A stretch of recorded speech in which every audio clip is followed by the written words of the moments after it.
libertés indispensables au développement de l'enseignement supérieur. Et l'article 2 dit, en application du régime des franchises et libertés, l'espace universitaire est placé sous le statut d'autonomie de police administrative.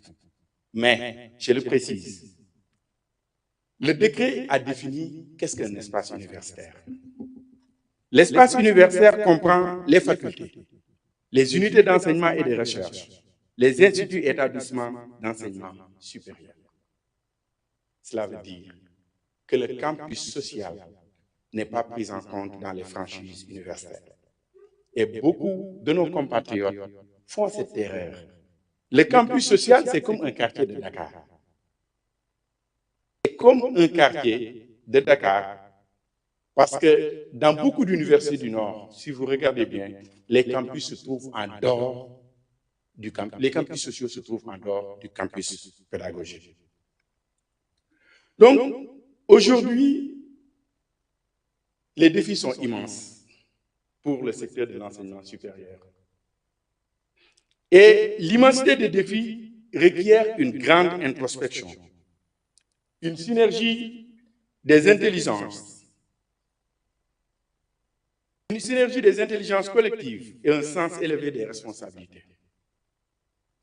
Un tel challenge impose une culture de l'apaisement de la part de tous les acteurs du sous-secteur de l'enseignement supérieur et un engagement constant de toutes les parties prenantes. Cet esprit a toujours animé la tutelle, qui a privilégié les concertations à différentes échelles. Dans cette perspective, le MESRI a initié une série de concertations. Il en est ainsi des assises de l'enseignement supérieur du 21 au 25 juillet 2025 relatives à l'agenda national de transformation de l'enseignement supérieur, de la recherche et de l'innovation. Les conclusions consensuelles consignées dans le rapport Antesri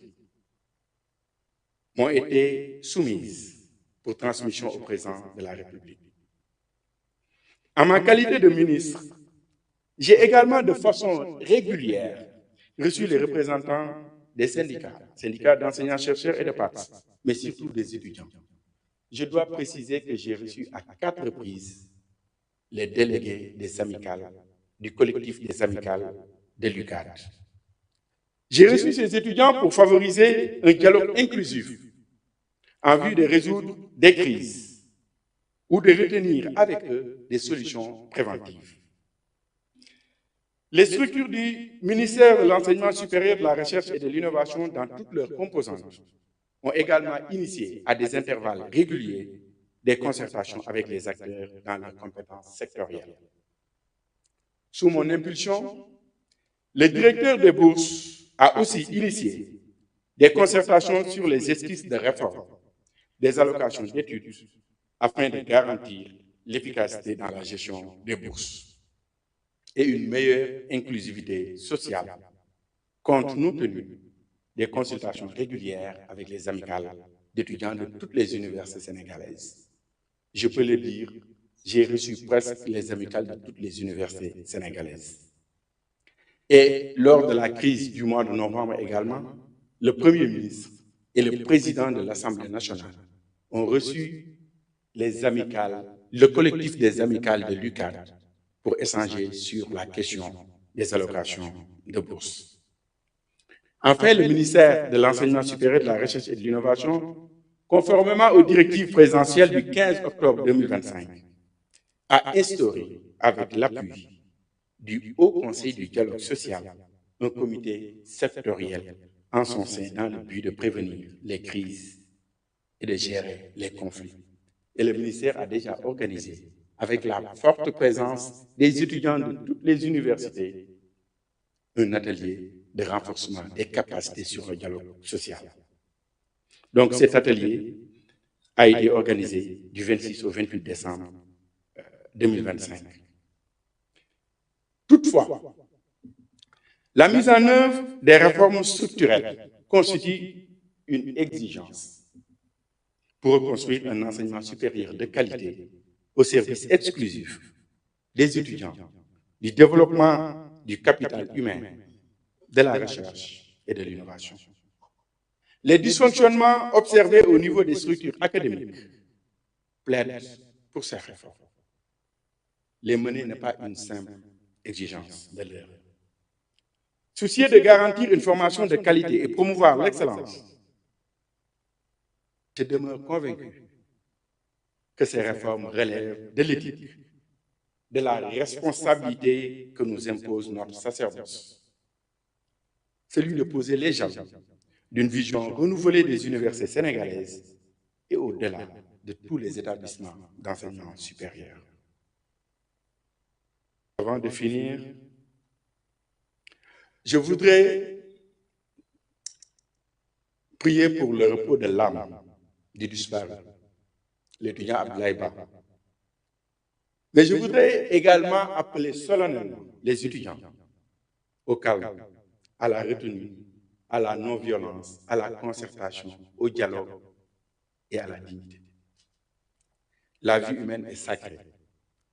C'est dans l'apaisement et la responsabilité que nous honorerons la mémoire de l'étudiant disparu. Je vous remercie.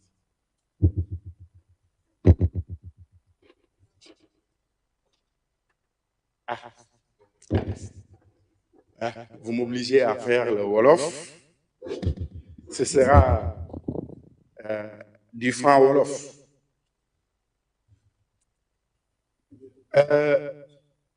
Mbokki Sénégal maa ngi nuyu ñëpp.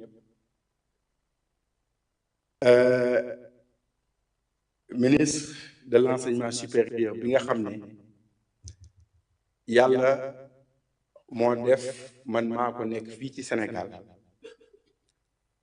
te am tiis wuñu daal mooy benn étudiant bu bokk ci sama njaboot parce que dafay jàpp que ne étudiants yëpp maa leen njaboote bu tudd Ablaye Ba moo wàññeeku et ma ciy profité pour jaale ko à sa famille mooy njabootam bu ma nee famille biologique am mais jaale ko également toute la communauté universitaire et en particulier jaale ko étudiants yi parce que seen mbokk étudiant la woon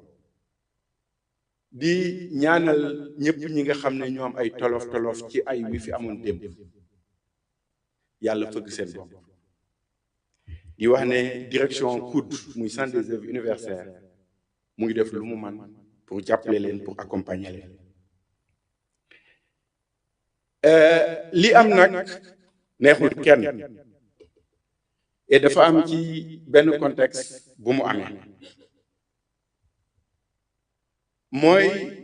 contexte de crise universitaire sunu système universitaire moo nekk ci ay jafe-jafe te loolu foog ñun ñëpp ñu nangu ay at a ngi nii nag am na ay jéego yu ñu ci doon def amoon na ay réformes en 94 en 2013 am na ay réformes avec la CNAES mais terewul ba tey sunu système universitaire dafa nekk ci ay jafe-jafe te li koy firndeel mooy li ñuy wax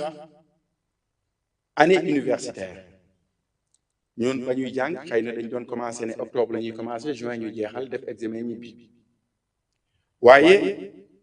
dafa am ay xew-xew yu fi am yu demee ni crise sanitaire bi fi amoon muy Covid 19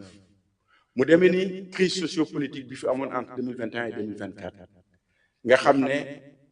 gouvernement bi nga xam ne ñooñu fi wutu woon dañoo tëjoon université bi pendant 9 mois loolu yëpp impacté ci université bi mu tax suñu université yi am ay jafe-jafe pour wax tuuti ci question bourse yi mooy ci mbiram bourse yi nga xam ne moo waral coow li yëpp dama yaakaar que ne étudiants yi ak administration bi dañoo bokkul dégg-dégg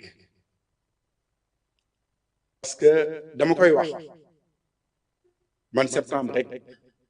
passé laa ñëw ci bopp ministère octobre école tijji mën nañ koo waxee noonu mais boobu ba léegi amul benn retard de bourse état bi le 5 balaa weer bee dee bu weer bi dee le 5 au plus tard état bi day fay bourse yi parce que gouvernement bi dañoo jàpp que ne bourse mook salaire yem c'est sacré et li nga xam ne nii mën nañ ne xëy na moo indi féewaloo entre étudiants yi ak administration bi fenn laa ko mën a gisee mooy administration bi def ne calendrier universitaire bi jaxasoo na ba nga xam ne ni ñii mën nañ commencer janvier ñii février ñii juillet ñii septembre alors que bourse dafa am calendrier de paiement yam boo xam ne diggante octobre la ba septembre pour éviter te loolu dafa am lu muy indi ci étudiant yi étudiant bu nekkee licence fanweeri weer ak juróom-benn ñetti at la ko état bi di fay bourse il arrive que état bi fay ko ba pare fanweeri weer ak juróom-benn fekk na moom mu des ko tuuti pare pour éviter ñu ne étudiant yi solution bi mooy ñu def ba nga xam ne bourse bi ñu ngi la koy fay ci bi nga inscrire woo di jàng réellement parce que jafe-jafe rappel yi ngeen di dégg yëpp liñ ciy wax booba nekk goo étudiant te tant que nekkoo étudiant mënuñu considérer que ne dañ laa war a fay bourse mu ngi mel ni may def stage ci benn entreprise stage boo xam ne c'est pas payant def fa juróom-benn weer ñu recruter ma ne entreprise bi 6 mois yi ma fi def stage danga ma koy fay noonu rek laa ko mën a misaale jafe-jafe yu bari ci loolu la moo tax dama am ay jafe-jafe pour comprendre lan moo tax amicalu étudiants yi di décréter li ñuy wax ay JST parce que ci liy indi coow li loolu ci la bokk mooy journée sans ticket parce que état bi mu ngi fay bourse yi régulièrement bu état bi fayul woon bourse étudiant bi ne JST mën nañ ko comprendre mais état bi mu ngi fay bourse le 5 de chaque mois tax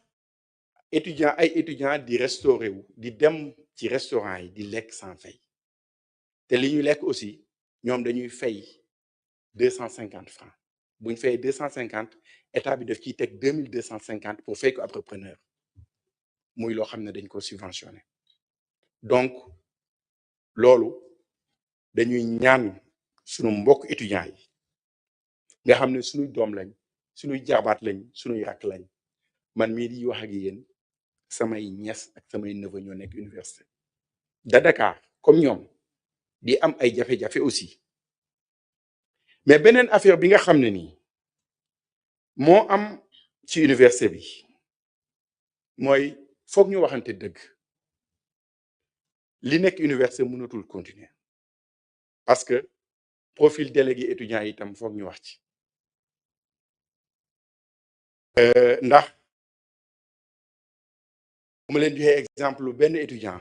boo xam ne mu ngi master ba tey délégué d'étudiant am fanweeri at ak benn normalement ku am fa ëppale fanweeri at nekk université waroo ak sax am bourse parce que sauf si boo nekkee doctorat am fanweeri at ak benn def 10 ans université depuis 2016 mu ngi université kooku il n'a rien à perdre loolu mooy dëgg et il faut que étudiants itam ñi ñuy jiital ñuy xool pour éviter yenn jafe-jafe yi te délégué yooyu wax naa sànq ne dañuy subir influence extérieure premier ministre wax na ko keroog dinaa ko waxaat tey malheureusement et c'est confirmé il y a des opposants yoo xam ne dañu doon influencer les dirigeants des amicales di leen jox xaalis ne dañ leen di dimbale pour lekk te loolu nekkul loo xam ne ni lu rafet la parce que université aussi du champ politique université mën na ku ne mën nga am sa gëm-gëm ak sa parti politique mais buñ ko politiser ba nga xam ne ni leader politique bu yaakaar ne boo bëggee am aura foog nga dem université di influencer les délégués d'étudiants loolu loo xam ne la du lu rafet